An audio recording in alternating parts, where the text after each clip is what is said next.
السلام علیکم ورحمۃ اللہ وبرکاتہ۔ الحمد للہ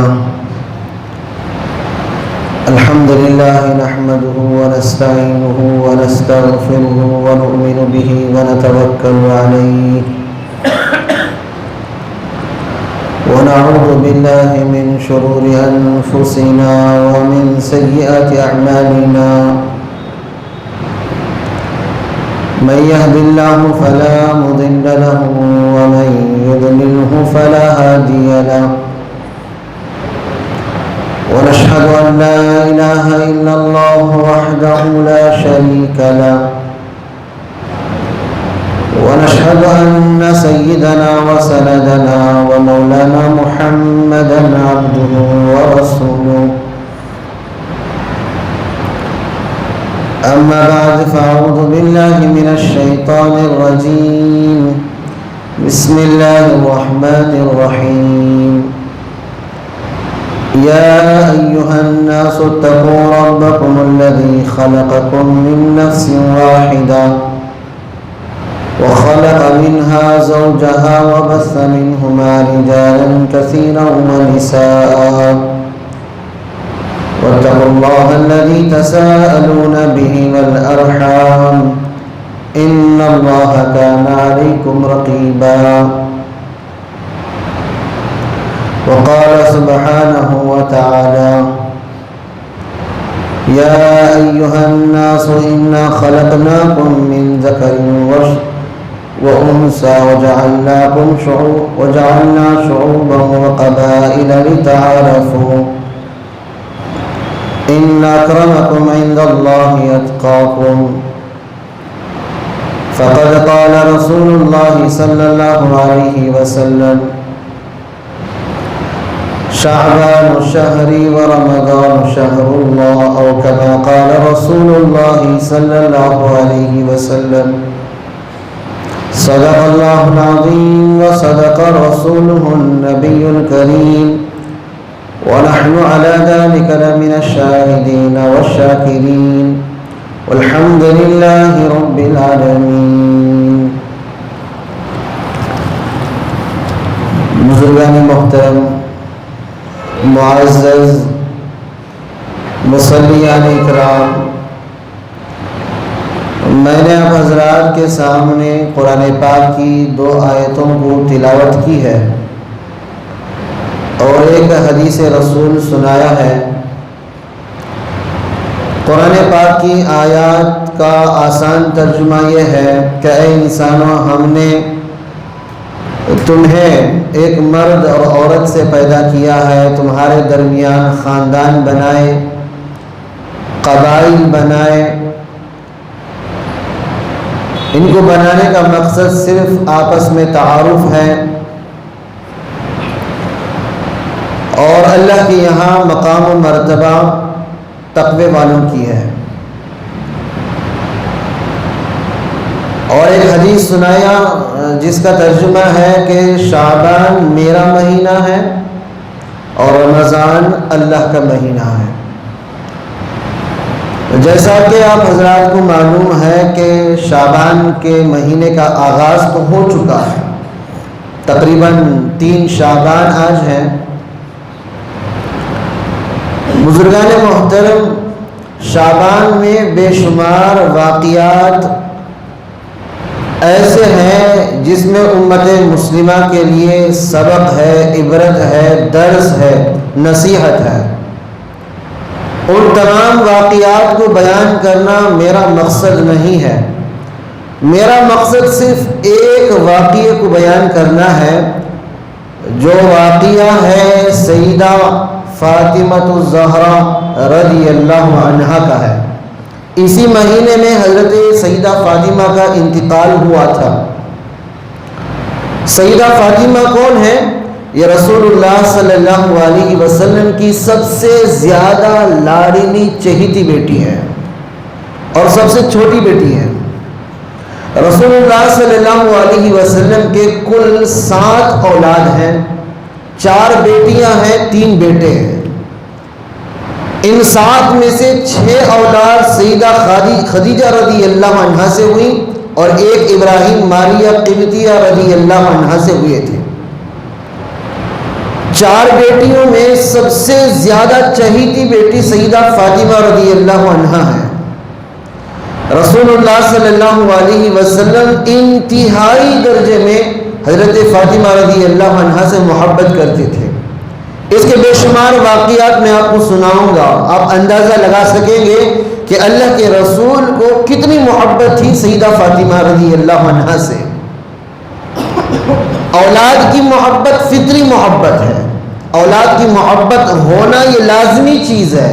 جس انسان کے اندر اولاد کی محبت نہیں ہے تو وہ بے رحم جاہل انسان ہے۔ اولاد کی محبت کا ہونا انسانی لازمی چیز ہے انسان کے لیے۔ بغیر اولاد کے انسان اپنی زندگی کا وہ آرام نہیں پا سکتا جو صاحب اولاد پاتا ہے۔ کئی انبیاء نے دعائیں مانگی اولاد کے لیے، حضرت زکریا نے دعا مانگی تھی، حضرت ابراہیم نے دعا مانگی تھی، انبیاء نے دعائیں مانگی ہیں اولاد کے لیے۔ یہ اولاد اللہ کی نعمت ہے، اللہ ہر ایک کو نصیب بھی نہیں کرتا۔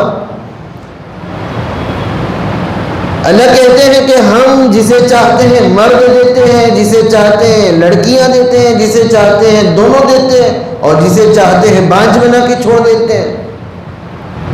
تو اللہ ہر ایک کو اولاد دے یہ ایسا نہیں ہے، اور جسے اولاد دیتا ہے وہ قابل رحم ہونا چاہیے، اس کے اندر رحم کا مادہ ہونا چاہیے۔ اللہ کے رسول صلی اللہ علیہ وسلم نے ایک بچی کو اٹھایا، اسے بوسہ دیا۔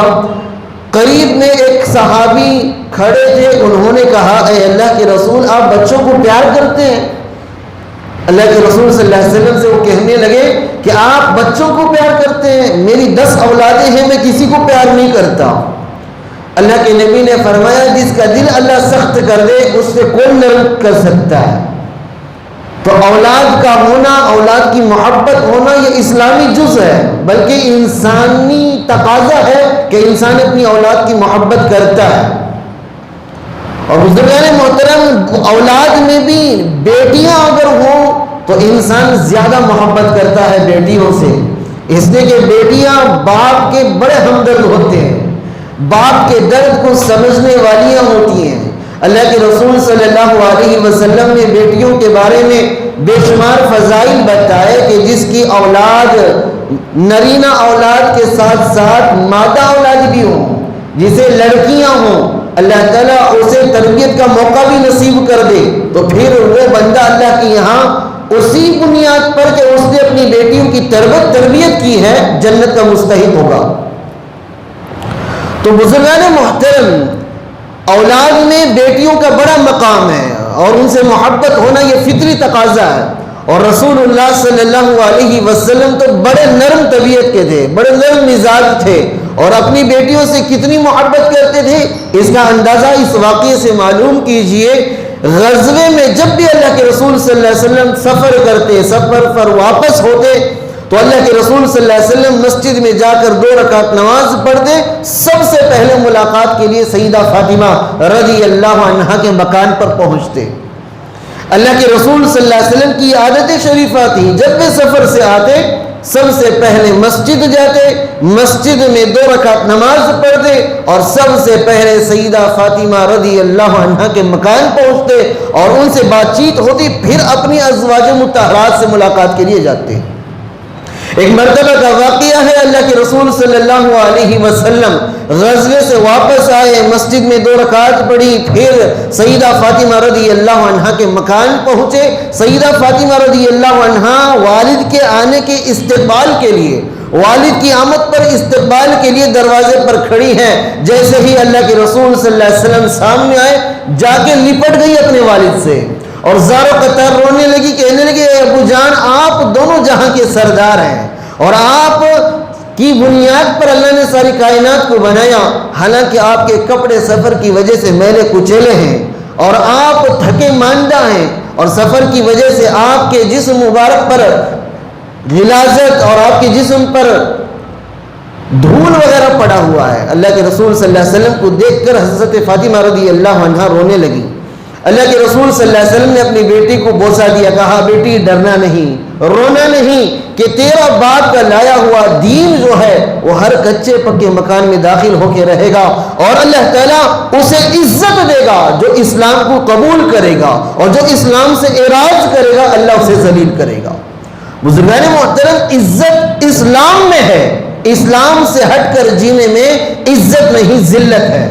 اللہ کے رسول صلی اللہ علیہ وسلم کی یہ بات ہمیں سمجھنے کی ضرورت ہے۔ دیگر مذاہب، یہود و نصارہ کے طریقے جو آج ہمیں پسند آ رہے ہیں، یہاں ہمیں رک کر رسول اللہ صلی اللہ علیہ وسلم سے پوچھنا چاہیے، اے اللہ کے نبی، آج کا زمانہ ایسا ہے جہاں یہود و نصارہ کی زندگی جینے والوں کو عزت دی جاتی ہے اور آپ کے طریقوں پر جینے والوں کو ذلیل سمجھا جاتا ہے، کیا آپ کی نگاہ میں یہی قانون ہے یا پھر اس سے ہٹ کر خدا کی نگاہ میں کیا قانون ہے؟ تو حدیث رسول یہ صاف کہے گا کہ عزت اسلام میں ہے، اسلام سے ہٹ کر جینے میں ذلت ہے۔ تو بزرگان محترم، ایک طرف آپ کو رسول اللہ صلی اللہ علیہ وسلم کی محبت اپنی بیٹی سے نظر آتی ہے کہ جہاں جب بھی سفر سے واپس آتے سب سے پہلے ملاقات اللہ کے رسول صلی اللہ علیہ وسلم سیدہ فاطمہ سے کرتے تھے۔ اب میرے بھائیوں عزیزوں، رسول اللہ صلی اللہ علیہ وسلم سے بھی بالکل اسی طرح محبت سیدہ فاطمہ رضی اللہ عنہا کو بھی تھی۔ اللہ کے رسول صلی اللہ علیہ وسلم جب بھی سفر سے آتے استقبال کے لیے گھر کا دروازہ کھول کر سیدہ فاطمہ انتظار میں رہتی کہ اب وہ آئیں گے، مسجد سے نماز سے فارغ ہو کر سب سے پہلے میرے مکان تشریف لائیں گے۔ بزرگان محترم، اللہ کے رسول صلی اللہ علیہ وسلم کا جب وصال ہوا، اس وصال کے بعد حضرات صحابہ کہتے ہیں ہم نے سیدہ فاطمہ کو کبھی بھی مسکراتے ہوئے نہیں دیکھا۔ رسول اللہ صلی اللہ علیہ وسلم کی وفات کی وجہ سے ان پر رنج و غم اتنا طاری تھا کہ ہم نے انہیں کبھی ہنستا ہوا نہیں دیکھا۔ ایک مرتبہ حضرت انس بن مالک رضی اللہ عنہ تعزیت کے لیے رسول اللہ صلی اللہ علیہ وسلم کا جب وصال ہوا، وصال کے بعد حضرات صحابہ سیدہ فاطمہ، حضرت علی رضی اللہ عنہما ان دونوں سے ملاقات کے لیے تعزیت کے لیے آتے، تعزیت کرتے، تعزیت کے بعد واپس تشریف لے جاتے۔ بالکل اسی طرح سیدنا انس بن مالک رضی اللہ عنہ جو رسول اللہ صلی اللہ علیہ وسلم کے تدفین والے عمل میں شریک تھے، تعزیت کے لیے گھر تشریف لائے سیدنا علی رضی اللہ عنہ اور فاطمہ رضی اللہ عنہا کے گھر۔ تو حضرت فاطمہ رضی اللہ عنہا فرط غم میں، غم کی حالت میں انس بن مالک رضی اللہ عنہ سے کہنے لگی، اے انس، تمہیں گوارا کیسے ہوا کہ میرے رسول کو زمین کے حوالے کرو؟ بزرگان محترم، اور حضرت انس بن مالک رضی اللہ عنہ کہتے ہیں کہ جیسے ہی ان کی زبان سے یہ جملہ نکلا کہ اے انس، تو نے رسول اللہ صلی اللہ علیہ وسلم کے جسد اقدس کو کیسے زمین کے حوالے کیا، وہ آنکھوں سے غم کی حالت میں غموں سے آنسو بہاتے ہوئے حجرے سے باہر نکلے۔ حضرت حماد جو حضرت انس بن مالک رضی اللہ عنہ کے شاگرد ہیں کہتے ہیں جب بھی انس بن مالک رضی اللہ عنہ اس جملے کو کہتے اتنا روتے کہ ان کا جسم رونے کی وجہ سے ہلنے لگتا۔ بزرگان محترم، یہ محبت ہی رسول اللہ صلی اللہ علیہ وسلم کی سیدہ فاطمہ رضی اللہ عنہا سے، اور فاطمہ رضی اللہ عنہا کی محبت تھی حضور پاک صلی اللہ علیہ وسلم سے۔ لیکن ان تمام کے باوجود، اتنی محبت کے باوجود، کبھی اللہ کے رسول صلی اللہ علیہ وسلم نے اپنی بیٹی کو دنیا کی طرف رغبت نہیں دلائی، کبھی رغبت نہیں دلائی، دنیا کی حرص و لالچ نہیں جتایا، دنیا کی حرص و لالچ کی باتیں اللہ کے رسول صلی اللہ علیہ وسلم نے اپنی بیٹی کے سامنے نہیں رکھا، ہمیشہ آخرت کو ترجیح دینے کی بات کی۔ آج ہمیں بھی چاہیے اپنی اولاد کو آخرت کی طرف توجہ دلانے کی ضرورت ہے۔ بزرگان محترم، رسول اللہ صلی اللہ علیہ وسلم کئی مرتبہ حضرت فاطمہ رضی اللہ عنہا کو اس حالت میں دیکھے ہیں، کبھی بھوک کی حالت میں، کبھی کپڑوں پر پیوند لگے ہوئے، کبھی بخار کی حالت میں، کبھی خود سیدہ فاطمہ خود کہتی ہیں میں اللہ کے رسول صلی اللہ علیہ وسلم کے پاس جا کر کبھی اپنی ضرورتوں کو پیش کرتی تو اللہ کے رسول صلی اللہ علیہ وسلم بجائے دنیا کی چیزوں اور ضرورتوں کو پورا کرنے کے مجھے آخرت کی طرف توجہ دلاتے۔ ایک مرتبہ کا واقعہ ہے، سیدہ فاطمہ رضی اللہ عنہا رسول اللہ صلی اللہ علیہ وسلم کی خدمت میں آتی ہیں، حضرت صحابہ کہتے ہیں اللہ کے رسول صلی اللہ علیہ وسلم نے حضرت فاطمہ کو آواز دی، قریب بلایا، حضرت فاطمہ رضی اللہ عنہ قریب ہوئی اور دیکھا اور قریب آنے کو کہا، جب اور قریب آئی تو کہا بیٹی اور قریب آنا، جب بالکل قریب ہو گئی اپنی بیٹی کا ہاتھ پکڑا، دیکھا کہ خون کی کمی کی بنیاد پر جسم پورا پیلا پڑا ہوا ہے۔ اللہ کے رسول صلی اللہ علیہ وسلم کی آنکھوں سے آنسو جاری ہو گئے اور اللہ سے کہا اے اللہ میری بیٹی کو بھوکا نہ رکھ۔ بزرگان محترم اگر نبی چاہتے کہتے اے اللہ میری بیٹی بھوکی ہے کھانے کا نظام کر دے، اللہ تعالیٰ دسترخوان سجا دیتا۔ جو خدا اسماعیل کے ایڑیاں رگڑنے کی بنیاد پر چشمہ جاری کر سکتا ہے، جو موسیٰ کے عصا پڑنے کی وجہ سے 12 چشمے جاری کر سکتا ہے، صحابہ کی دعاؤں پر دسترخوان سجاتا ہے، وہ خدا جو صحابہ کے برتنوں کو بھر دیا، وہ خدا جو صحابہ کی ضرورتوں کو پورا کیا، کیا اگر نبی ہاتھ اٹھا کے کہتا اے اللہ میری بیٹی میرے لخت جگر بھوکی ہے تو اسے کھلا دے، اس کی برتنوں کو بھر دے، تو کیا دعا رد نہیں کرتا؟ بلکہ میری نبی کی دعائیں تو مقبول تھی، وہ اگر ہاتھ اٹھاتے اللہ زمین کو تاروں سے بھر دیتا، وہ اگر چاہتے تو پھر چشموں کو جاری کر دیتا، وہ اگر چاہتے ان کی دعاؤں میں اتنی مقبولیت تھی، اگر اللہ کے رسول صلی اللہ علیہ وسلم ہاتھ اٹھا کر کہتے اے اللہ مجھے سلطنت دے دے تو زمین و آسمان کے تمام سلطنتیں ان کے تابع ہو جاتی، اگر وہ چاہتے تو پھر احد کے پہاڑ سونے چاندی کی شکل میں ان کے پیچھے غلام بن کے پھرتے، لیکن اللہ کے رسول صلی اللہ علیہ وسلم نے فرمایا میں ایک وقت کھا لوں شکر کروں اور پھر شام میں بھوکا رہوں تو صبر کروں اور آنے والی امت کو بتاؤں کہ دیکھو تمہارا نبی مفلسی کی حالت میں بھی زندگی گزار کے گیا ہے، لہٰذا ایسا نہ ہو کہ آنے والی نسلیں یہ کہیں کہ نبی کے پاس تو سلطنت تھی، سہولتیں تھی، اس کے پاس بہت سارے عیش و آرام تھے، نبی اطاعت کے ساتھ زندگی گزار کے چلا گیا، یہ شکایت کا موقع نہ ملے تاکہ آنے والی امت کو سبق ملے جس طرح میں آج غربت میں زندگی گزار رہا ہوں اس طریقے کی زندگی میرا سردار، میرا نبی، میرا حبیب، میرا رسول گزار کے چلا گیا ہے۔ بزرگان محترم حضرات صحابہ کہتے ہیں اللہ کے رسول صلی اللہ علیہ وسلم کے مکان میں 2 مہینے ہو جاتے چولہا نہیں جلتا تھا۔ بزرگان محترم یہ وہ نبی ہے جس کے صدقے میں ساری کائنات کو بنایا گیا۔ حضرت علی رضی اللہ عنہ کہتے ہیں کہ 3 دن سے فاقہ تھا، راستے میں ایک جگہ مجھے 1 دینار مل گیا، میں لے آیا، بھوک کی اتنی شدت تھی، بھوک کی اتنی پریشانی تھی، بھوک فاقہ اتنا زوروں پر تھا کہ مجھے جھجک ہوئی اٹھانے سے پہلے، لیکن فاقے نے، میری بیوی کے فاقے نے، میرے بچوں کے فاقے نے اس دینار کو اٹھانے پر مجبور کر دیا، اور میں وہ 1 دینار لے آیا، یہودی کے دکان پر گیا، کچھ آٹا خریدا، اس نے پوچھا کہ تم محمد رسول اللہ صلی اللہ علیہ وسلم کا داماد ہے؟ میں نے کہا ہاں، اس نے وہ 1 دینار بھی نہیں لیا میری حالت کی وجہ سے۔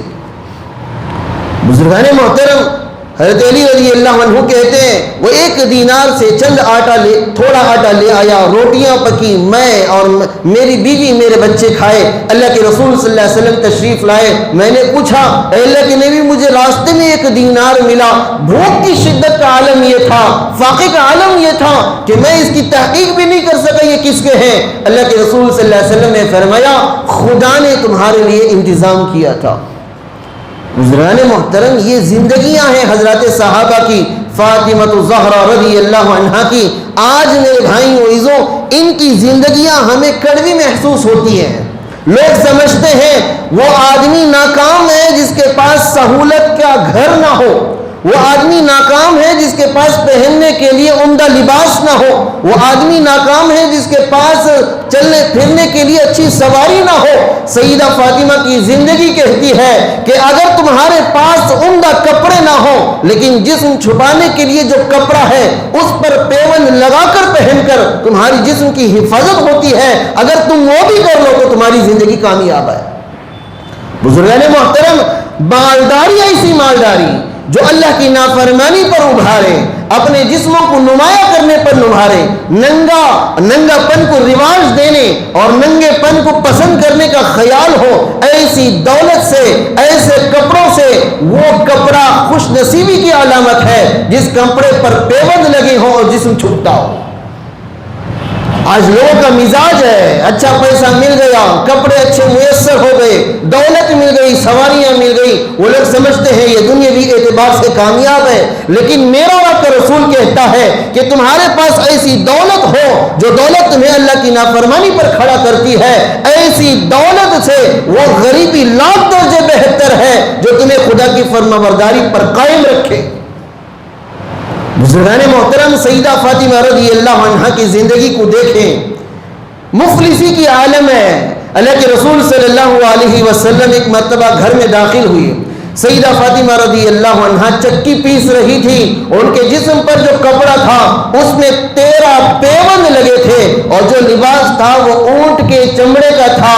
بزرگان محترم، اللہ کے رسول صلی اللہ علیہ وسلم نے جیسے ہی اپنی بیٹی کو دیکھا آنکھوں سے آنسو جاری ہو گئے کہ میری بیٹی جو سیدۃ نساء اہل الجنہ ہے، جنت کی عورتوں کی سردار ہے، اس کے جسم پر جو لباس ہے وہ اونٹ کے چمڑے کا ہے، اس پر 13 پیبند ہیں اور چکی لگانے کی وجہ سے اس کے ہاتھوں میں زخم آئے ہوئے ہیں۔ کہتے ہیں بیٹی، دنیا کی تکلیفوں پر صبر کرنا آخرت کی راحت کا ذریعہ ہے۔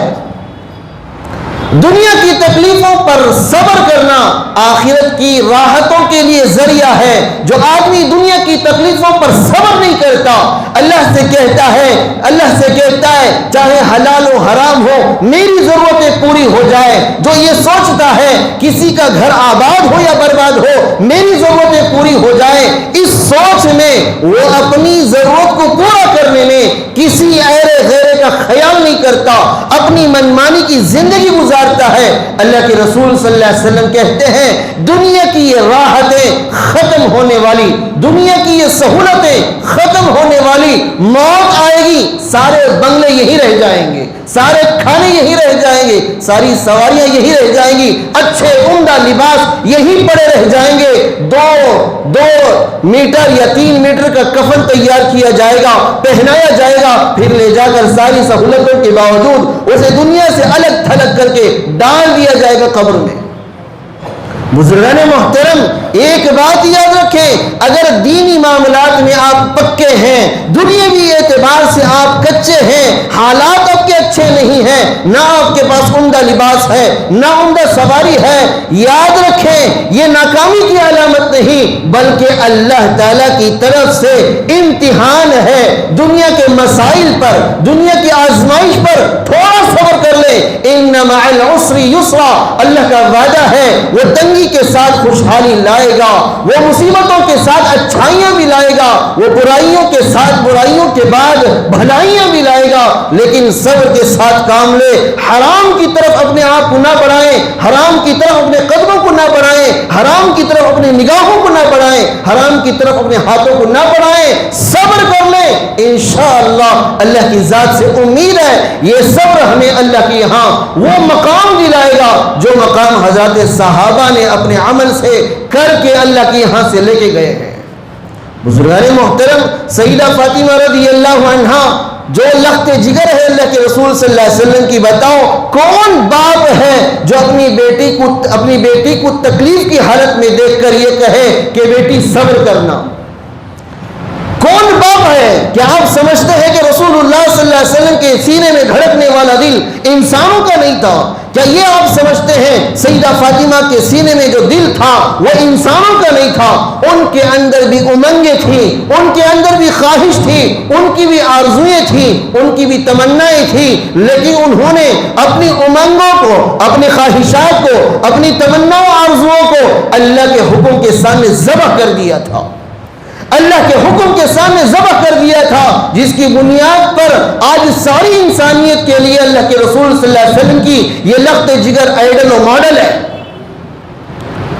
موجودہ حالات میں سب سے زیادہ مسائل میں گھری ہوئی وہ مسلمان طبقہ، مسلمان بچیوں کا ہے۔ ان کے سامنے ایک طرف ان کا فیوچر بھی ہے، ان کی تعلیم بھی ہے، ان کا کالج بھی ہے، ان کا فرینڈ سرکل بھی ہے، ایک طرف بے پردگی ہے، بے حیائی ہے، ظالموں کا ظلم ہے، جاہلوں کی جہالت ہے۔ ان دونوں کے درمیان اگر وہ کسی کو اختیار کرنا چاہتی ہے، وہ یہاں کھڑے ہو کر کسی آئیڈل کی تلاش میں ہے، تو میں انہیں اعلان کرتا ہوں وہ سیدہ فاطمہ کو اپنی زندگی کا آئیڈل بنائے، وہ اپنی زندگی میں سیدہ فاطمہ کو ماڈل بنائے۔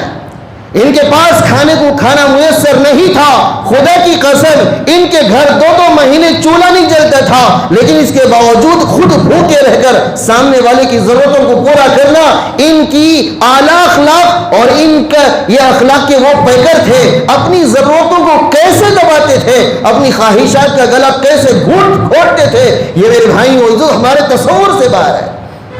حضرت حسن کہتے ہیں اللہ کے رسول صلی اللہ علیہ وسلم کے زمانے میں ایک وقت ہمارے گھر میں ایسے حالات آئے کہ کھانا ہمیں میسر نہیں تھا، نہ ہمارے گھر میں روٹی تھی، نہ جو تھا، نہ کھانے کو کوئی نظام تھا، بڑی مشکل سے 1-2 روٹی بنی، جس کے بعد میں، حضرت حسن کہتے ہیں میں اور میرا بھائی حسین اور سیدہ فاطمہ علی چاروں کھانے کے لیے بیٹھے، حضرت علی اٹھا کر حضرت حسین کو کھلایا، فاطمہ رضی اللہ عنہ حسن کو کھلائی، یہ دونوں کھانے سے فارغ ہوئے، ابھی فاطمہ نوالا اٹھانے والی تھی، خود فاقے سے تھی، باہر سے آواز آئی اے دختر رسول، اے بنت رسول، میں 2 وقت کا بھوکا ہوں، مجھے کھانا نصیب نہیں ہے، جو تمہارے گھر میں ہے وہ مجھے دے دینا۔ سیدہ فاطمہ رضی اللہ عنہا جو روٹی نوالا اٹھائی تھی وہ حضرت حسن کے حوالے کرتی کہتی ہے بیٹا جانا سامنے والے سائل کو دے دینا۔ حسن کہتے ہیں میں اپنی والدہ کا چہرہ دیکھ رہا تھا، اے امی آپ بھی تو بھوکی ہیں، آپ بھی تو فاقے سے ہیں، تو والدہ نے کہا، سیدہ فاطمہ کہتی ہے بیٹا میں 1 وقت کی فاقہ ہوں، سامنے والا سائل کہتا ہے میں 2 وقت کا فاقے سے ہوں، لہذا وہ میرے سے زیادہ محتاج ہے، اسے دے دینا۔ میرے بھائی عزیزوں، جب اپنی ضرورتوں کو، اپنی خواہشات تو دور کی بات، یہ تو ضرورت ہے، انہوں نے ضرورتوں کو قربان کر دیا۔ آج مسلمان اپنی بچیوں کی خواہش پورا کرنے کے لیے کروڑوں روپیہ برباد کر رہے ہیں، لاکھوں روپیہ برباد کر رہے ہیں۔ مسلمانوں تمہارا اس حال میں، ان حالات میں اپنے پیسوں کو ضائع کرنا، اپنے پیسوں کو اڑانا گویا اپنے ہی پیروں پر کلہاڑی مارنا ہے۔ یاد رکھو مسلمانوں، تمہیں یہ بتایا گیا تھا پوری دنیا میں بسنے والے مسلمان ایک جسم کی طرح ہیں، ایک جسم میں کہیں زخم ہوتا ہے سارا جسم پریشان ہوتا ہے۔ اس طریقے کے الفاظ اسلام کے علاوہ کسی مذہب نے نہیں سکھایا، اس کے باوجود کہیں مسلمان بھیک مانگ رہا ہے تو مسلمان کی عیاشی میں کوئی فرق نہیں پڑتا، مسلمان کفر کے ارتداد کے دروازے پر جا کر کھڑا ہو جائے، مسلمان حالات سے گھرا ہو، میرا اپنا پڑوسی، میرا اپنا بھائی، میرا اپنا دوست اتنے حالات میں جکڑا ہوا ہے کہ اگر میں آگے بڑھ کر مدد کر دوں اس کے مسائل حل ہو سکتے ہیں، اس کے باوجود میں اپنے دوست کا، اپنے بھائی کا، اپنے رشتہ دار کا، اپنے پڑوسی کی مدد نہیں کرتا، بلکہ میرے پیسے میرے بچوں اور میری بچیوں کی ناجائز خواہشات پر لوٹنے کے لیے، برباد ہونے کے لیے بنے۔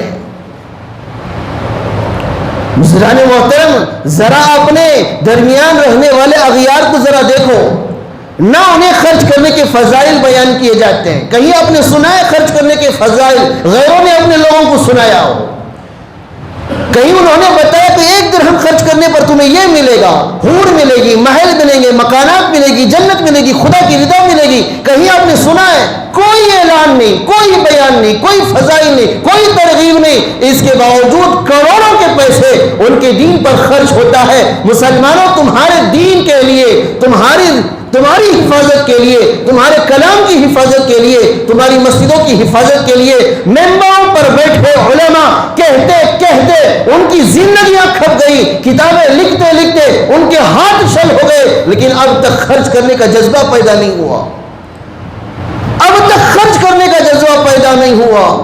ہم اپنا پیسہ لٹائیں گے کہاں؟ جہاں ناجائز خواہشات پورے ہوتے ہیں، جہاں ڈھول باجا ہوتا ہے، جہاں رنگ ریلیاں ہوتی ہیں، جہاں ناچ گانا ہوتا ہے، جہاں ڈھونکے لگتے ہیں، جہاں اپنے جسموں کو نمایاں کیا ہے اور ترغیب کے طور پر اپنی بچیوں کو اور اپنے بچوں کو انہیں دکھایا جاتا ہے کہ بیٹا تمہیں بننا ہے تو فاطمہ نہیں بننا ہے، تمہیں فلاں رنڈی بننا ہے، فلاں جسم کو نمایاں کرنے والی بننا ہے۔ وہ عورتیں جو اپنے جسموں کی قیمت لگاتے ہیں، جنہوں نے اپنے بازار میں اپنے جسموں کا ریٹ لگایا، وہ عورتیں ہمیں پسند آتی ہیں، وہ لڑکیاں ہمیں پسند آتی ہیں۔ سیدہ فاطمہ رضی اللہ عنہا کی زندگی ہمیں پسند نہیں آتی، اگر پسند آتی تو ہم اپنی بیٹیوں کو کہتے بیٹا مرنا ہے تو طے ہے مر جانا، لیکن پردہ اپنے سر سے نہیں اتارنا۔ کتنے مسلمان بچیاں ہیں جنہوں نے پردہ پھینکا، اپنے فیوچر کے سامنے پڑے۔ کیا فیوچر ہمارا ہی ہے؟ کیا محمد رسول اللہ کی بیٹی کا فیوچر نہیں تھا؟ کیا ہم ہی خوبصورت ہیں؟ کیا سیدہ فاطمہ خوبصورت نہیں تھی؟ کیا ہم ہی انسان ہیں؟ کیا سیدہ فاطمہ انسان نہیں تھی؟ کیا ہمارے ہی دل میں جذبات ہیں؟ سیدہ فاطمہ کے دل میں جذبات نہیں تھے؟ کیا ہماری ہی بیٹیاں نازک پری ہیں؟ کیا سیدہ فاطمہ نازک پری نہیں تھی؟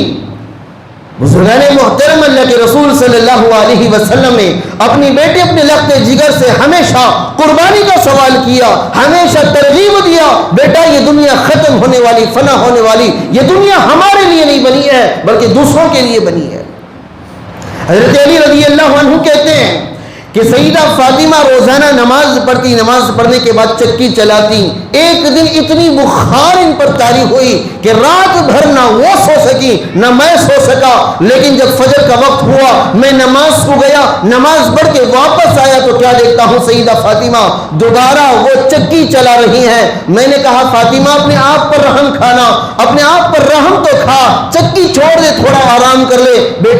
بیٹی رسول اللہ صلی اللہ علیہ وسلم کی یہ کہنے لگی کہ میں نے اللہ کا حق ادا کر دیا، اب اپنے بچوں کا حق باقی تھا، میں اسے پورا کر رہی ہوں۔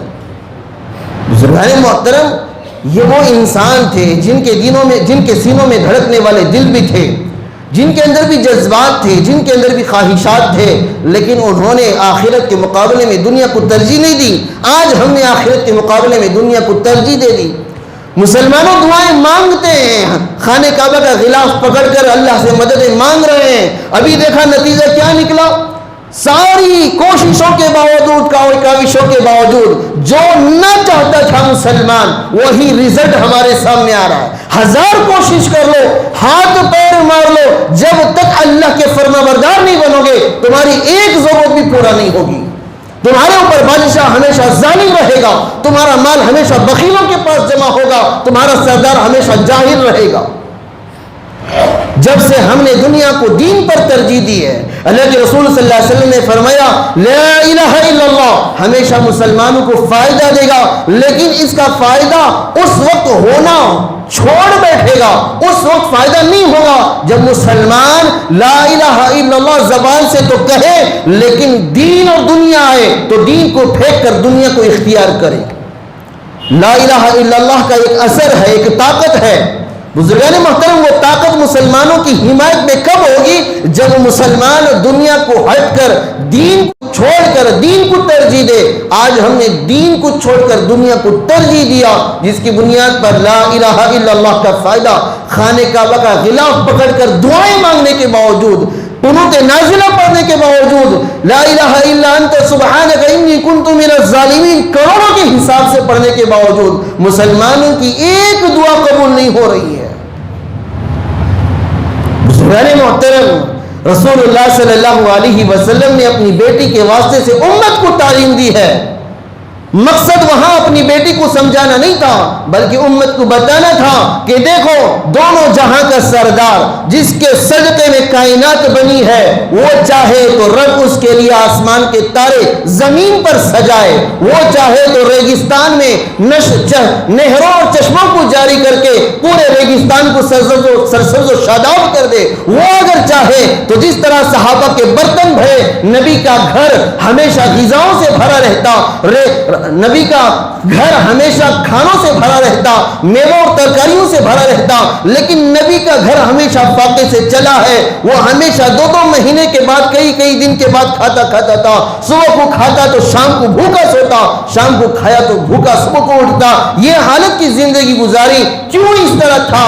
اس لیے کہ بتانا مقصد تھا لوگوں دنیا ہی اصل نہیں ہے، آخرت اصل ہے. دنیا کی ساری سہولتیں تمہارے پاس ہو لیکن خدا کا، اس کے رسول کا، اس کی شریعت کے احکام کی ویلیو تمہارے پاس نہ ہو تو یاد رکھو ساری دنیا فدیے کے طور پر تم خدا کے سامنے پیش کر کے کہو گے 2 گھنٹے واپس دنیا میں بھیج دے، 2 لمحے ہمیں دنیا میں واپس بھیج دے، یا 2 سیکنڈ کے لیے دنیا میں واپس بھیج دے، ہم تیری فرما برداری کر کے آئیں گے. خدا کہے گا لن تقبل منہم، ان سے ہرگز قبول نہیں کیا جائے گا.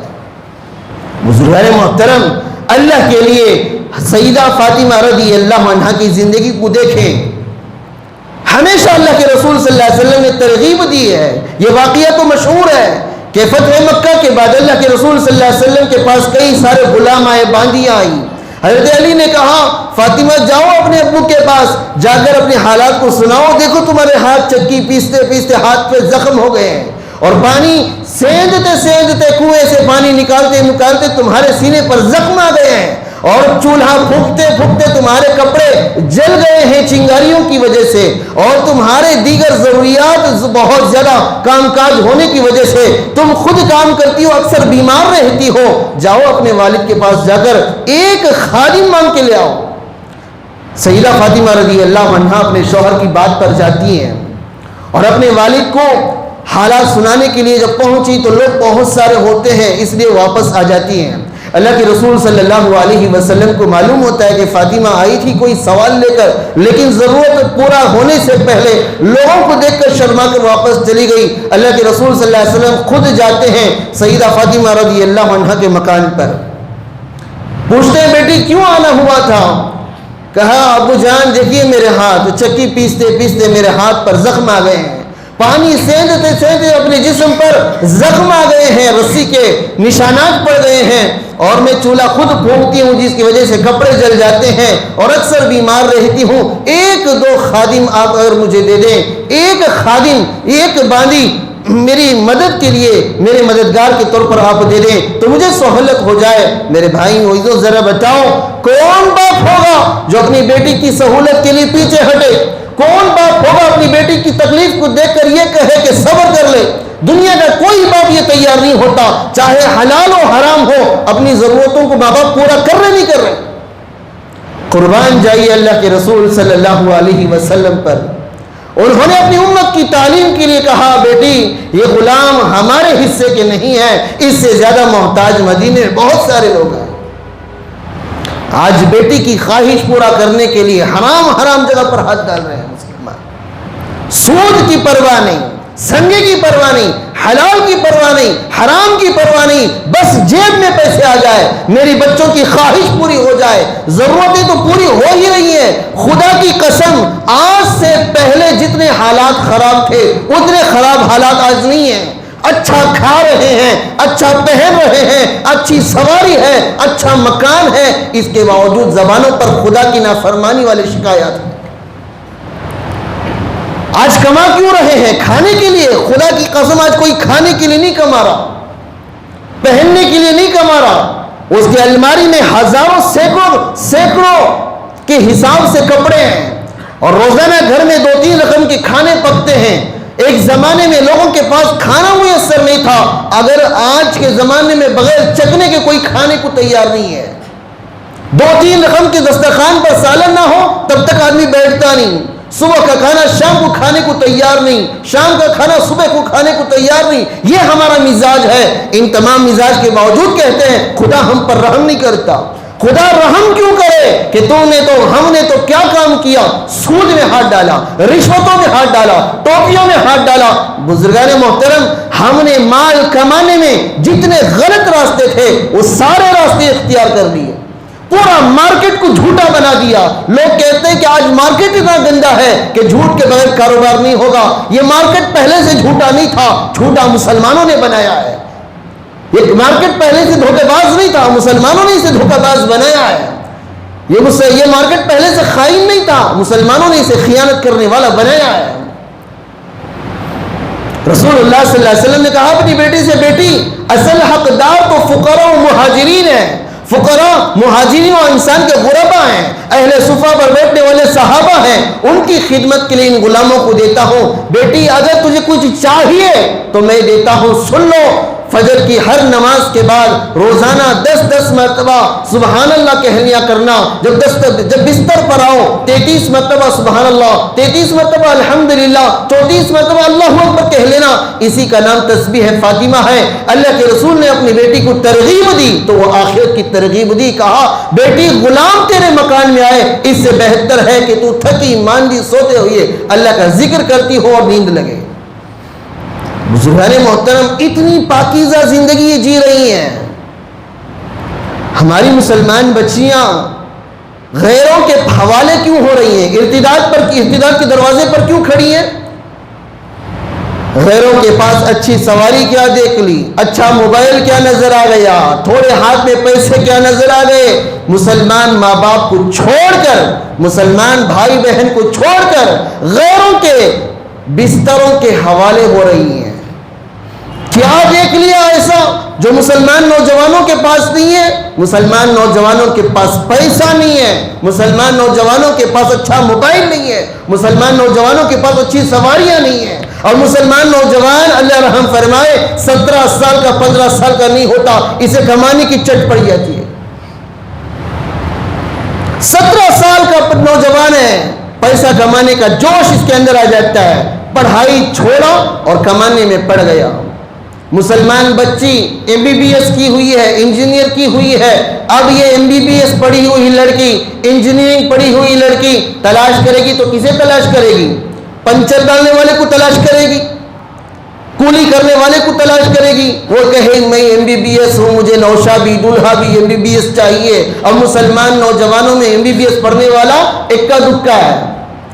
اغیار میں بہت ہیں MBBS پڑھے ہوئے، تو لہٰذا یہ مسلمان لڑکیاں اغیار ہی صحیح لیکن ڈاکٹر تو ہے، اغیار ہی صحیح انجینئر تو ہے، غیر ہی صحیح لیکن پڑھا لکھا تو ہے، پھر ان کے حوالے ہو رہی ہیں. یہ مسلمان نوجوانوں کی کمی تھی. نوجوانوں ہمیں پڑھنا چاہیے. ایک نعرہ ہے نا سلوگن، بیٹی پڑھاؤ بیٹی بچاؤ. بزرگان محترم اس سلوگن کو بدلو، بیٹا پڑھاؤ بیٹی بچاؤ. بیٹے کو پڑھاؤ، انجینئر بناؤ، ڈاکٹر بناؤ، پروفیسر بناؤ، پائلٹ بناؤ، جو بنانا ہے بناؤ. خدا کی قسم تمہاری بیٹیاں اس وقت تک محفوظ رہیں جب تک تمہارے بچے اسکولوں کے اندر کالجوں کے اندر بڑی بڑی ڈگریاں حاصل نہیں کریں گے. سیدہ فاطمہ رضی اللہ عنہ کے شوہر جو حضرت علی رضی اللہ عنہ ہیں، جب انہوں نے نکاح کا پیغام جب بھیجا، ان کے پاس کچھ بھی نہیں تھا.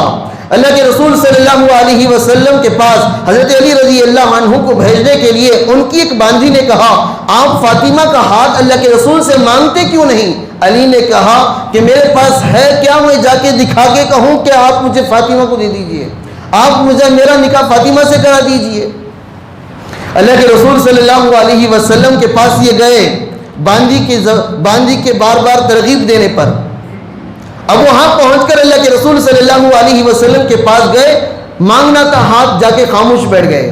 اللہ کے رسول صلی اللہ علیہ وسلم پہچان لیے کہ یہ میری بیٹی فاطمہ کا ہاتھ مانگنے آیا ہے. اللہ کے رسول صلی اللہ علیہ وسلم نے پوچھا علی آئے کیوں ہو؟ معلوم ہوتا ہے میری بیٹی کا ہاتھ مانگنے آئے ہو. تو حضرت علی نے کہا کہ یقیناً میں آپ کی بیٹی کا ہاتھ مانگنے آیا ہوں. اللہ کے رسول صلی اللہ علیہ وسلم نے پوچھا کیا ہے، کس کے بدلے میں نکاح کرو گے؟ تو علی نے کہا کہ میرے پاس ایک گھوڑا ہے، ایک زرہ ہے، اس کے علاوہ کچھ نہیں ہے. نہ مکان ہے، نہ ڈگری ہے، نہ گھر ہے، کچھ بھی نہیں ہے. بزرگان محترم میرا یہ کہنے کا مطلب ہرگز نہیں کہ آپ سڑک چھاپ کو دے دو اپنی بیٹی کو، لیکن جہاں آپ پائلٹ ڈھونڈتے ہیں، ڈاکٹر ڈھونڈتے ہیں، انجینئر ڈھونڈتے ہیں، وہاں یہ بھی دیکھیں کہ یہ ڈاکٹر کے ساتھ کتنا دیندار ہے، یہ انجینئر کے ساتھ کتنا دیندار ہے، یہ نمازوں کا کتنا پابند ہے. جو ڈاکٹر دیندار نہیں اس کے پاس قیمت ہوگی آپ کی بیٹی کی نہیں، آپ کی بیٹی کے واسطے سے آنے والی کمائی کی. جو انجینئر دیندار نہیں اس انجینئر کے پاس آپ کی بیٹی کی قیمت کچھ نہیں ہوگی، قیمت اس پیسوں کی ہوگی جو لے کر آئے گی. تو لہٰذا اپنی بیٹیوں کو تلاش کرتے ہیں جہاں MBBS کو دینا ہے، جہاں انجینئر کو دینا ہے. ایسا نہیں کہ صرف دنیا میں صرف MBBS پڑھنے والے بے دین ہیں، ایسے دیندار لوگ بھی ہیں جو MBBS بھی پڑھے ہیں اور ڈاکٹر بھی ہیں، جو دیندار بھی ہیں. حضرت علی رضی اللہ عنہ نے کہا اللہ کے نبی میرے پاس تو کچھ نہیں ہے، ایک زرہ ہے، ایک گھوڑا ہے. کہا کہ گھوڑا تو تمہیں سواری کی ضرورت ہے، یہ زرہ لے جاؤ، بیچ کے اس سے جو رقم لے آئے لے آ جانا. حضرت علی رضی اللہ عنہ زرہ لے گئے اور بیچنے کے لیے حضرت عثمان کے پاس گئے. حضرت عثمان رضی اللہ عنہ نے اسے 460 دینار میں یا 480 دینار میں خریدا اور کہا کہ کیوں بیچ رہے ہو؟ کہا میں سیدہ فاطمہ رضی اللہ عنہ سے نکاح کر رہا ہوں، اللہ کے نبی نے حکم دیا اسے بیچنے کے لیے. تو حضرت عثمان رضی اللہ عنہ نے زین پہلے خرید لیا، پھر زین خریدنے کے بعد 480 روپے ہدیے کے طور پر دیا اور زین بھی واپس کر دی، اور رسول اللہ صلی اللہ علیہ وسلم کی خدمت میں آئے اور پھر اس میں نکاح ہوا، ولیمہ ہوا. بزرگان محترم، حضرت علی رضی اللہ عنہ حالت غربت میں تھے لیکن دیندار تھے. اللہ کے رسول صلی اللہ علیہ وسلم نے اپنی بیٹی کو ان کے حوالے کیا. آج ہمیں یہ معیار دیکھنا ہوگا، میری بیٹی کا نکاح کس سے ہو؟ کیا میری بیٹی اس گھر میں جائے گی تو دین پر باقی رہے گی؟ کیا اس کی نسل ایمان و عمل کے ساتھ جئیں گے؟ کیا اس کی نسل پیسہ کرتے ہوئے جئیں گے؟ رسول اللہ صلی اللہ علیہ وسلم نے سیدہ فاطمہ رضی اللہ عنہا کو ترغیب دی کہ بیٹی ان حالات کو برداشت کرنا، صبر کرنا، 33 مرتبہ سبحان اللہ الحمدللہ اللہ اکبر کہنا اور رات کو سو جانا، یہ تمہارے لیے بہتر ہے ایک غلام سے. بزرگان محترم، اتنی پاکیزہ زندگی جینے کے باوجود اللہ کے رسول صلی اللہ علیہ وسلم کے پاس ایک کیس آیا. قبیلہ بنو مخزوم کی ایک لڑکی تھی جس کا نام تھا فاطمہ، اس نے چوری کر لی تھی. اللہ کے رسول صلی اللہ علیہ وسلم نے حکم جاری کیا شریعت کا کہ اس کے دونوں ہاتھ کاٹ دیے جائیں. اب بزرگان محترم، بنو مخزوم کے جو لوگ تھے انہوں نے ایک صحابی کو بیچا کہ جائیے آپ اللہ کے رسول کو کہیے کہ یہ خاندان کی بڑے خاندان کی لڑکی ہے، لہٰذا اس کے ساتھ تھوڑی رعایت کی جائے. وہ صحابی اللہ کے رسول صلی اللہ علیہ وسلم کے پاس آئے، آ کر کہا کہ اللہ کے نبی، قبیلہ بنو مخزوم بڑا خاندان ہے، اس کی یہ لڑکی فاطمہ ہے، اگر آپ اس کے ہاتھ کو کاٹ دیں گے تو بہت بڑا نقصان ہوگا. اللہ کے رسول صلی اللہ علیہ وسلم غصے میں آ گئے اور کہا کیا تمہاری یہ چاہت ہے کہ میں اللہ کے حکم کی خلاف ورزی کروں؟ اگر یہ فاطمہ کے بجائے میری بیٹی فاطمہ ہوتی، اس نے چوری کیا ہوتا، میں اس کے ہاتھ بھی کاٹ دیتا.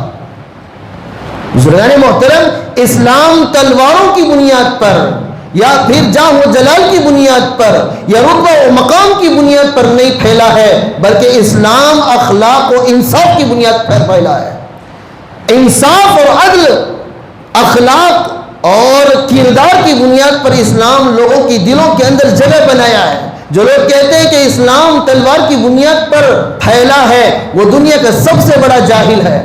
اس نے اسلام کو سمجھا ہی نہیں. یہ اللہ کے رسول صلی اللہ علیہ وسلم کا انصاف تھا جو یہ جملہ کہنے پر مجبور ہو گیا کہ اگر فاطمہ بنت محمد بھی ہوتی میں اس کے ہاتھ کو کاٹ دیتا، کیونکہ یہ اللہ کا حکم ہے.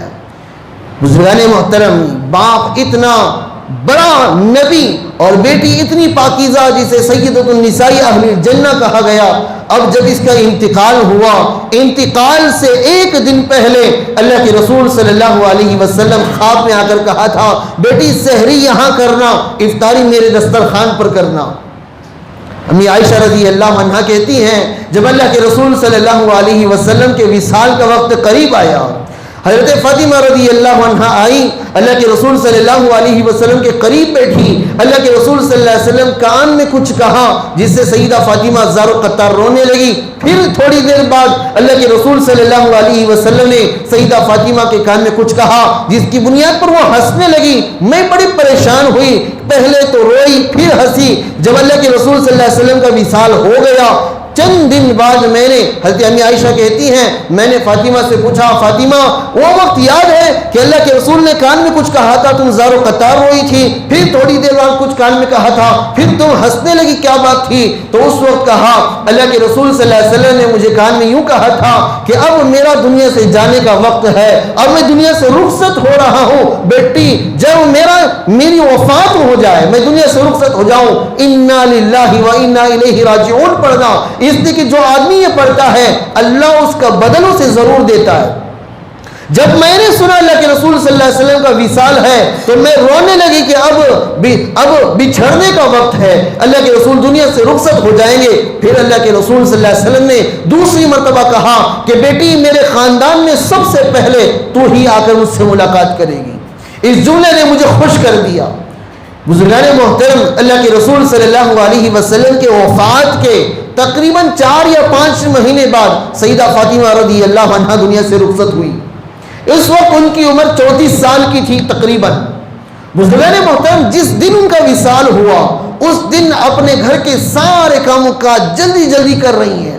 حضرت علی رضی اللہ عنہ گئے ہیں کچھ کام کاج کے لیے. شام کو جب لوٹتے ہیں تو دیکھتے ہیں کہ گھر کا پورا کام بنا بنایا ہوا ہے, کپڑے دھلے ہوئے ہیں, کھانا تیار ہے, زمین کی فرش کی صفائی ہوئی ہے, سارے لباس تیار ہیں, بالکل گھر ایسے تیار ہے جیسے کوئی مہمان آنے والا ہے. حضرت علی پوچھتے ہیں اے فاطمہ کیا بات ہے, آج تو سب سے پہلے پوری تیاری ہو چکی ہے. تو انہوں نے کہا کہ آج میری افطاری اللہ کے رسول کی دسترخوان پر ہے. بزرگان محترم اللہ کے رسول صلی اللہ علیہ وسلم نے انہیں خواب میں بتا دیا تھا کہ اب سحری یہاں ہوگی لیکن افطاری ہمارے یہاں ہوگی. اب جب انتقال ہونے لگا تو ان کے ساتھ ان کی ایک باندی تھی فضا یا بیٹی تھی فضا. ان سے انہوں نے کہا تھا کہ جب میرا انتقال ہو جائے مجھے ڈر ہے کہ میرا جسم, عام جنازے اس وقت کیا ہوا کرتے تھے, چارپائی ہوا کرتی تھی جس پر لاش رکھی جاتی تھی, جب اس پر کفن پہنایا جاتا تو ٹائٹ کی وجہ سے جب سختی سے لپیٹا جاتا ہے تو جسم کے اعضاء ٹائٹ کپڑا ہونے کی وجہ سے اوپر سے نظر آتے تھے. تو حضرت فاطمہ رضی اللہ عنہا کو یہ خیال ہے کہ جب میں مر جاؤں اور مجھے کفن پہنایا جائے گا تو کفن کے اوپر سے میرے اعضاء ظاہر ہوں گے. میں ان مسلمان بچیوں سے پوچھنا چاہتا ہوں جو زندہ لاش بن کر رنگی پھر رہی ہیں, آج ٹک ٹاک پر زندگی اپنی زندگی کو برباد کر رہی ہیں. یاد رکھیں میرے بھائیوں, اللہ کا یہ قانون ہے جس طریقے کی نوجوانی انسان جیتا ہے اسی طریقے کا ساتھی اسے ہمسر ہوتا ہے. میں پاک دامن ہوں, مجھے نصیب میں ہونے والی بیوی بھی پاک دامن ہوگی. اگر میں گندا ہوں, خدا کی قسم اللہ کا قانون ہے اس کے حصے میں گندی لڑکی ہی آئے گی, پاک دامن نہیں آئے گی. وہ عورتیں جو اپنی شوہروں کی شکایتیں کرتے ہیں, جنہیں یہ گلہ ہے کہ وہ محفوظ نہیں ہے, تو سب سے پہلے اپنے گریبان میں جھانکنے کی ضرورت ہے. اور وہ مرد جو اپنی بیویوں کی, اپنے گھر کی عورتوں کی شکایت کرتے ہیں کہ اس کا مزاج صحیح نہیں ہے, سب سے پہلے اپنے گریبان میں جھانکنے کی ضرورت ہے, میرا مزاج کتنا کھرا ہے. سیدہ فاطمہ رضی اللہ عنہا اپنی باندی سے, یہ بیٹی سے یا پھر اپنے پڑوسن سے کہتی ہیں کہ دیکھو میرا انتقام ہو جائے, مجھے فکر ہے کہ میرے جسم نمایاں نہ ہو. تو یہ جو فضا تھی یہ حبشہ کی طرف ہجرت کی ہوئی تھی, یہ وہاں کے جنازے کو دیکھا ہوا تھا. وہاں کا جنازہ کیسا ہوا کرتا تھا کہ لکڑیوں کے ذریعے سے ایک گنبد کی طرح رہتا تھا, جہاں جنازہ مردہ اندر رہتا لیکن جنازے کا جسم, جب مردے کا جسم باہر سے نظر نہیں آتا تھا. وہ تجویز سیدہ فاطمہ رضی اللہ عنہا کو اس عورت نے دیا. تو اس بات پر سیدہ فاطمہ نے کہا کہ میری وفات کے بعد میرا جنازہ ایسا ہی ہو. بزرگان محترم حضرت علی رضی اللہ عنہ کو کہتی ہیں کہ جب میرا جنازہ تیار ہو جائے تو رات میں دفن کرنا. میں نہیں چاہتی کہ کوئی غیر میرے جنازے کو دیکھے, نہ محرم میرے جنازے کو دیکھے. بزرگان محترم ہماری بچیاں, ہماری مسلمان عورتیں یہاں اور ان کی زندگیوں سے کتنا بڑا فرق ہے.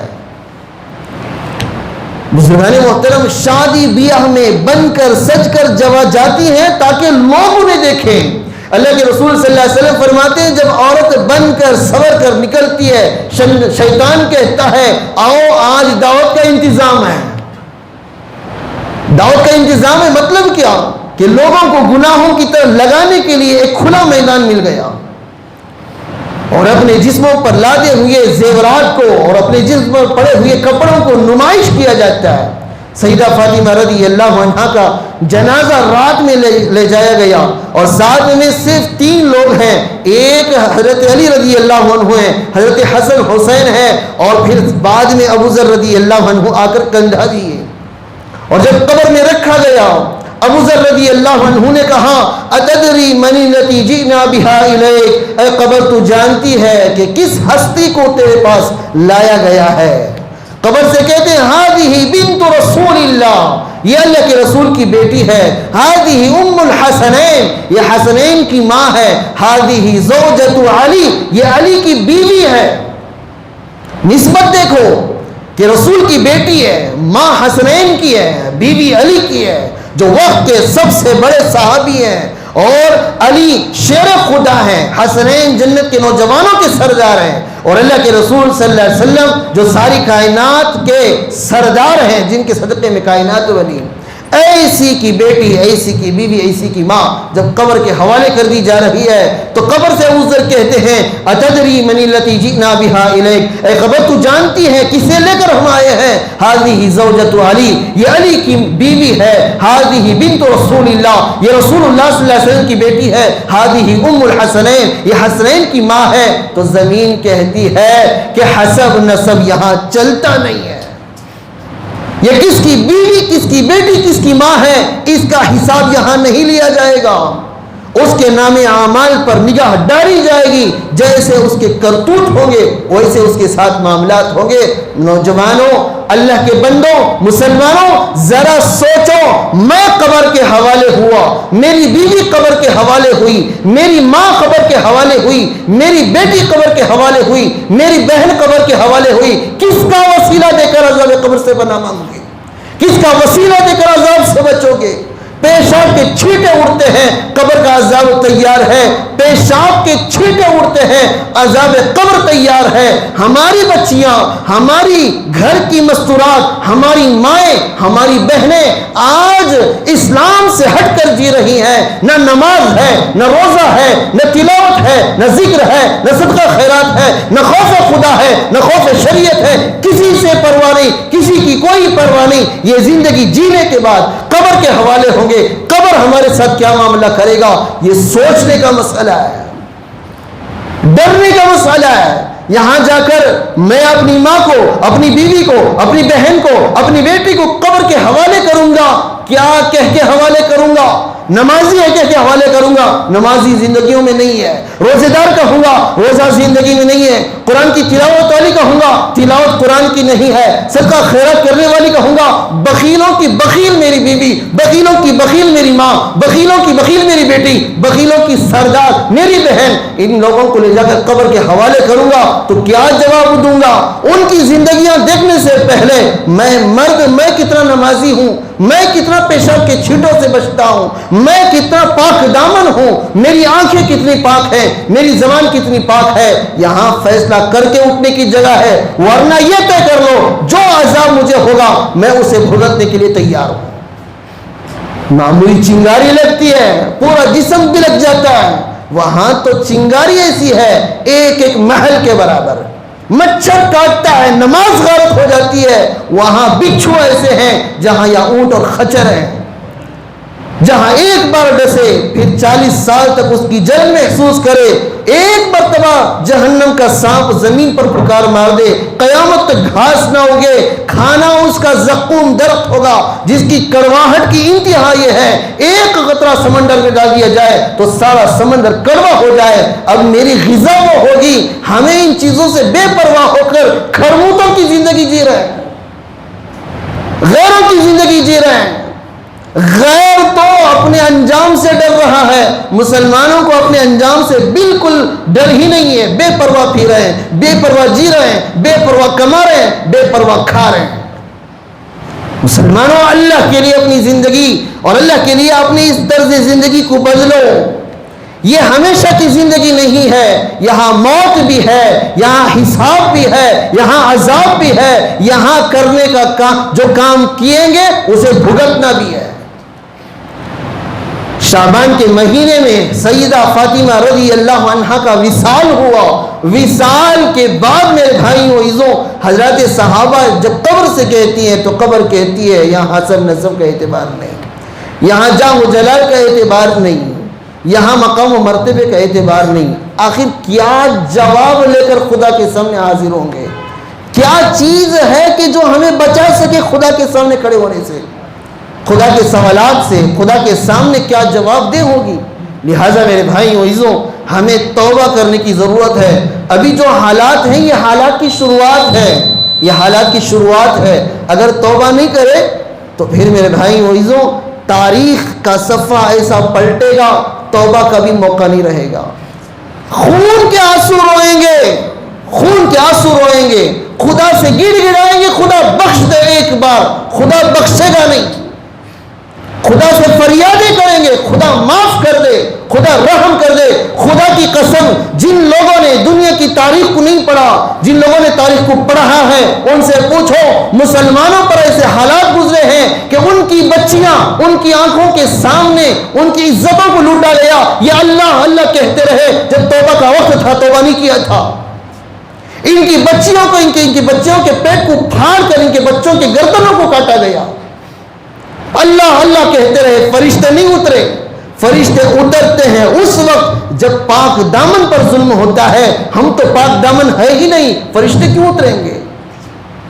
ہماری دعائیں رد ہیں، ہمارا لباس حرام ہے، ہماری نگاہیں گندی ہیں، ہماری زبان گندی ہے، ہمارے کان گندے ہیں، ان سے نہ دعائیں قبول ہوتی ہیں، نہ نمازوں کی توفیق ہوتی ہے، نہ اچھے کام کرنے کا موقع ملتا ہے۔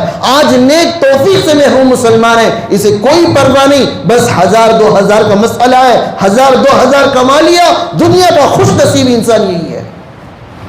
اللہ عمل کی توفیق عطا فرمائے۔ بزرگان محترم، براہ کرم اپنی زندگی کو طرز کو بدلیں، اللہ کے لیے حالات بدلنے سے پہلے اپنے آپ کو بدلیں، حالات کے بگڑنے سے پہلے اپنے آپ کے بگاڑ کو ختم کریں۔ اللہ عمل کی توفیق عطا فرمائے۔ وآخر دعوانا الحمدللہ رب العالمین۔